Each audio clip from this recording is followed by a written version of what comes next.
Welcome to ABC campus. आज हम company law में एक प्रैक्टिस क्वेश्चन डिस्कस करेंगे। क्वेश्चन ये है कि explain whether or not the following statement is in accordance with the provision of companies act 2017।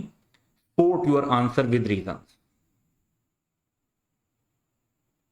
तो स्टेटमेंट जो है वो लॉ के मुताबिक है या नहीं, और जब भी हमने आंसर देना है तो उसमें रीजन भी बतानी है। स्टेटमेंट क्या है? स्टेटमेंट ये है कि there is no restriction on declaration of dividend and the chief executive may declare dividend in the general meeting of company out of any kind of profit.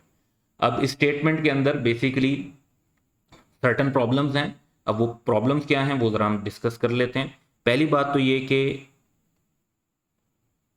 Dividend की declaration के ऊपर restrictions हैं, तो no restriction कहना गलत है।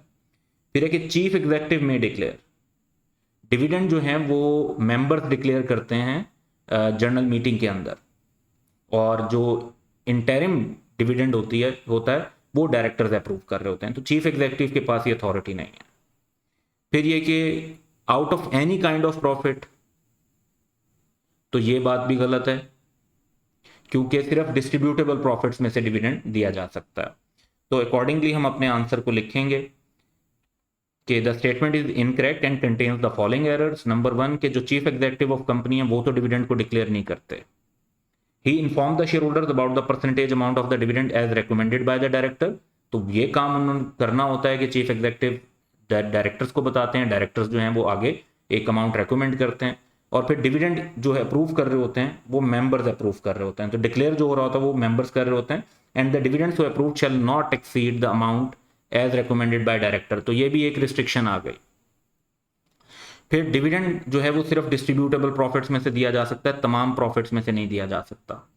और उसमें जो खास तौर पे इन पर्टिकुलर दो रिस्ट्रिक्शन है कि इमूवेबल प्रॉपर्टी और जो हमारे कैपिटल नेचर के एसेट्स होते हैं उनमें से हम डिविडेंड नहीं दे सकते। उन पर उनकी सेल या डिस्पोजल पर जो गेन आता है उसमें से डिविडेंड नहीं दे सकते, अनलेस कि कंपनी का बिजनेस ही इसी तरीके के इमूवेबल प्रॉपर्टी और कैपिटल नेचर के एसेट्स में सेल परचेज करने का हो।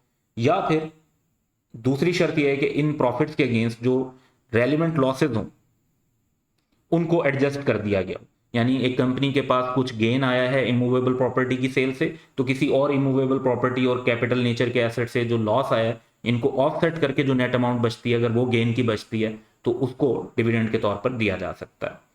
फर्दर ये कि कोई भी डिविडेंड उस अमाउंट में से नहीं दिया जाएगा जो unrealised gain on investment property एक एंटिटी ने क्रेडिट किया हुआ होता है प्रॉफिट और लॉस अकाउंट में। तो जो हम अकाउंटिंग में एक स्टैंडर्ड अप्लाई करते हैं IS 40 इन्वेस्टमेंट प्रॉपर्टी, उस स्टैंडर्ड के मुताबिक हमने जो जब फेयर वैल्यू इंक्रीज होती है कि इन्वेस्टमेंट प्रॉपर्टी की, तो उस गेन को रिकॉर्ड करते हैं प्रॉफिट और लॉस में।